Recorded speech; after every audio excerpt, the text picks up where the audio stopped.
le cas Mathieu Valbuena. Alors, on écarte tout de suite, gentil garçon, mental très fort, aucun problème. Mais aujourd'hui, Mathieu Valbuena à l'Olympique Lyonnais, qu'est-ce qu'on en pense?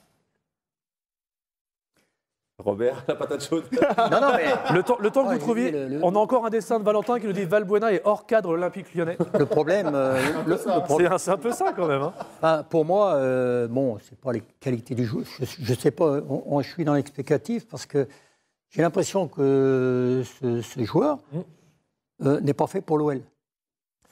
C'est un sentiment partagé, je vous le dis. Non, mais Moi qui n'y connais rien. Je ne sais pas si c'est parce que lui n'arrive pas à s'adapter au jeu de l'Olympique Lyonnais, à ce qu'on demande à l'Olympique Lyonnais, avec les joueurs qui composent l'équipe et qui sont issus en majeure partie de la formation de l'Olympique Lyonnais, Ouais.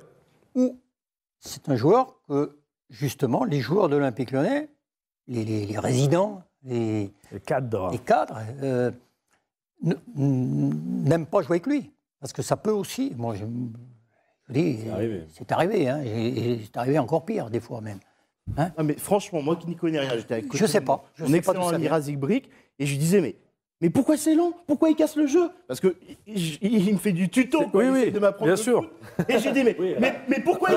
Oui, on rappelle que Flo intervient sur une émission de football, il n'y connaît rien. Voilà. Mais pourquoi il tombe sur lui-même au lieu de faire la passe? Il casse le jeu. Ah, c'est ça les questions que tu poses? Non, mais je Pour le coup, comprenais c'est pas. des questions qu'on peut se poser. En effet. Non, mais oui. Il lui faut toujours 3 ou 4 touches de balle, là où nous, on lui demanderait à un numéro 10 d'accélérer le jeu. En effet, il va toujours, Justement, comme disait Robert juste avant l'émission, il joue latéral alors qu'on lui demande de jouer vers l'avant, de casser des lignes. Puis, Oui, mais est-ce qu'on ne lui demande pas de jouer un style de jeu qui n'est pas le sien?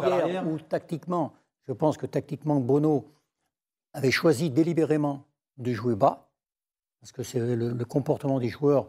Je pense que tactiquement, il avait délibérément choisi de jouer bas, d'attendre et de placer des contres. Comme il n'avait pas d'attaquant capable de fixation. D'où la composition d'équipe avec Tolisso à arrière-droit à la place de Gaspard. Et franchement, alors le Wi-Fi ne marchait pas au Parc OL, hein, et je ne vais pas repartir dans le truc et tout. Alors, j'étais à 2 doigts de mettre Netflix, et d'un coup il sort, et je vois Guézal rentrer. Et là je me dis, mais qui c'est qui a augmenté la vitesse du match en x2 quoi? La vitesse mouvement.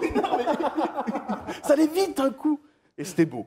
Voilà. Même Donc quand on y avait est pas, besoin justement d'aller vite, de se projeter vite vers l'avant. Et c'est vrai que chaque fois, en plus, il ralentit et il tourne sur lui-même et il perd la balle derrière. Et il perd la balle derrière, c'est ça. Si encore ça servait à quelque chose. Si il contrôle pas, on vient de tout cela, il amène toute l'équipe adverse, c'est qu'on arrive à sortir le ballon très vite pour aller attaquer de l'autre côté, je veux bien, mais on n'y est pas arrivé, on n'a pas pu faire ça, parce qu'il faut aller vite. Et là, je pense que tactiquement, on avait affaire à 2 conceptions différentes, donc ça ne peut pas marcher. Et alors c'est le plus gros salaire du club. C'est le plus gros salaire du club. Donc c'est pour ça que Robert a raison d'en parler. Non, mais Robert a raison d'en parler dans le vestiaire. Ah mais Robert a raison, c'est lui qui a pas raison. Mais Robert a raison, oui. Pour le coup, le plus gros salaire dans le club, normalement, doit légitimer son salaire. C'est vrai. Là, pour le coup, c'est peut-être pour ça aussi qu'il est peut-être moins bien intégré. C'est peut-être pour ça aussi que ses performances sont moins bonnes. Parce qu'on n'accepte pas qu'un joueur aux performances moyennes soit le mieux payé. Alors ça va être réglé. Normalement, Alexandre Lacazette est en train de renégocier son contrat.